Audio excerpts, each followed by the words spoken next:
So we've all probably seen this new video that's going around that allows you to install Windows 11 on unsupported software or hardware automatically. Let's find out. So let's try that again.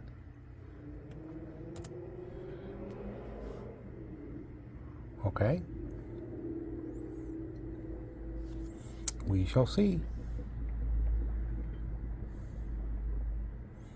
Still waiting. It's an A4 processor with 4 gigs of RAM. Don't know how big the hard drive is, but probably not that big. But I'm curious if this is an actual thing or not. I'll be damned, we have a Windows 11 Spinny.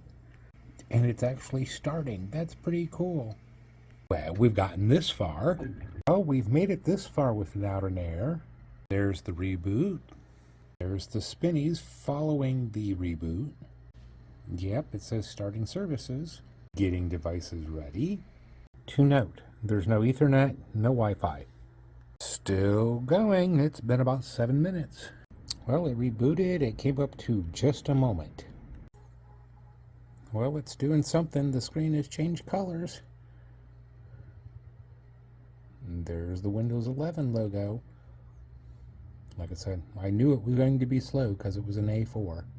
Getting things ready for you? Okay. This might take a few minutes. That's a good sign. Keep your PC on and plugged in. Okay. Almost there. Oh my God, it loaded. Holy crap, it does work.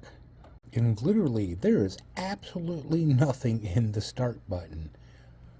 Wow. Just impressed.